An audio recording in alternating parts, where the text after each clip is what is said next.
Okamžitě. O čem se mají? O čem? Děláme tichou počtu. Nebyla žádná zvonka, nebyla.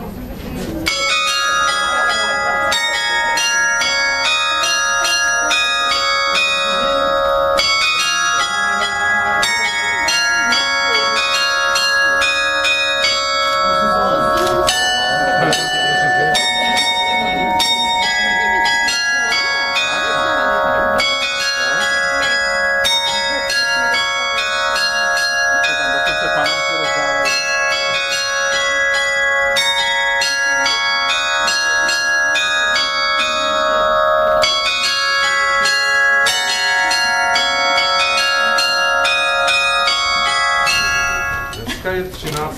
května, není to pátek, to je možná výhoda.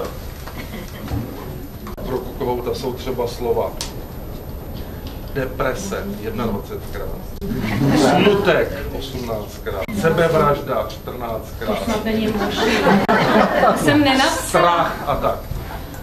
A v tomto souboru, v těch šíleně smutných povídkách, dominují úplně jiná slova. Příkladem. Láska 31krát, štěstí 9krát, milovat 26krát, radost 16krát. Ale zapomněl si říct, že jsem tam měla asi 67krát strašně, že tato korektorka přišla, tak jsme to odstranili.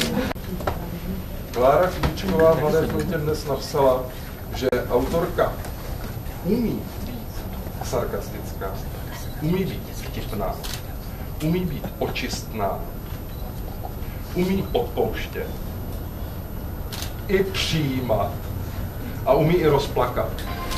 To vše šíleně skvělá Boučková umí!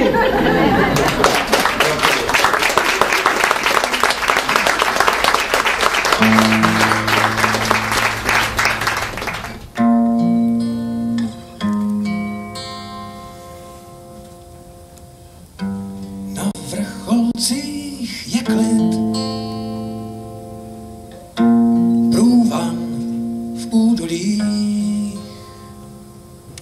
Želo, oči, prsty, flétna.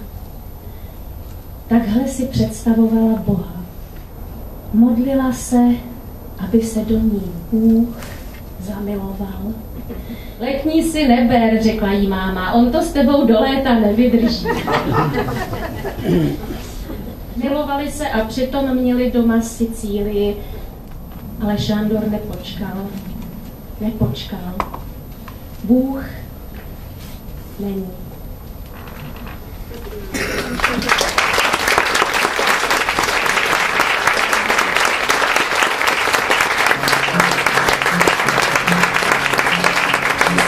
Děkujem, už vám nebudu číst, protože bych za chvilku přečetla celou knihu. A to by nebylo fér vůči autorce. A jo, my budeme vlastně křtít. Aha. No jo, tak jo. Tak, a nebo nejdřív budeme křtít a pak budeme láskovat. Co chcete nejdřív, lásku nebo křtění? Ano. Tak my jdeme dělat lásku. Láska těl a láska duší, sotva kdo tom, co tuší. Láska duší a láska těl, každý jim ji záviděl. Prokleté, zaklatí, těla ti, proletí. Tvá duše by chtěla vyletět ti z těla. Láska těl a láska duší, říkali jim, jak jim sluší. Láska duší a láska těl, každý po nich kousek chtěl. Vyrvat jim z těla, co lásku dělá, utrhnout, ulomit, každý chtěl lásku mít. Slivkou nebo jdeme křtít? A nebo to polejvat? Ne, nebude v kameru. V žádném případě. Tak já si vezmu skleničku, jo. Vem si skleničku a přines mi, Linsku, přines mi prosím panáka. A já normálně nepiju. A přines tady těch panáků možná víc. Hele, je tam někde nějaký, protože pan Lím nám to musí naťuknout. Protože on za všechno může, že jsem se stala Albertem i Karlem. Jak to můžete? Co tomu říkáte? No já tomu říkám jenom jedno, že před několika lety jsem přijel do Lubaně. A tam jste mě pozval na večeři. Já neměla ani floka. Hned první večer mě tam zbalila taková mladá slečna. A už jsem se z toho nikdy neviděl. Ještě není dokončeno, pozor.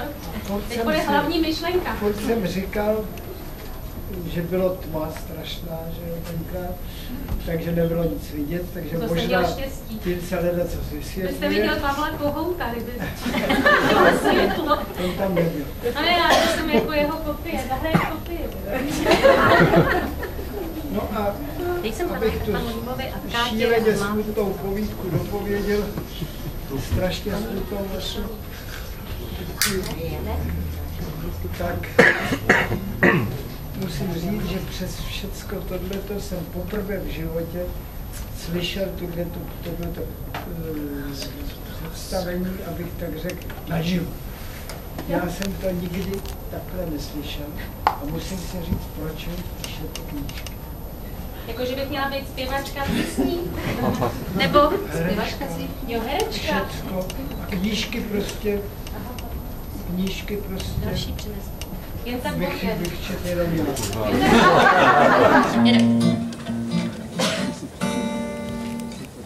Někde něco zůstává. Někdy někde něco zůstává. Někdy někdo něco ti dává. Někdy někdo něco ti dává.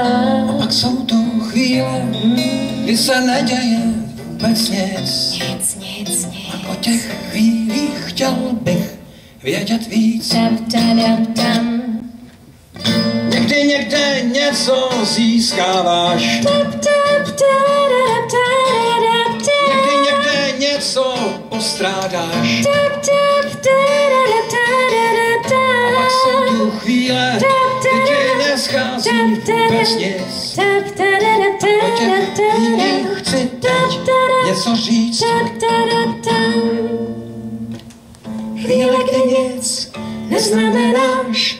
Chvíle, kdy vůbec nic nemáš. Chvíle, kdy ti uprostřed lidí.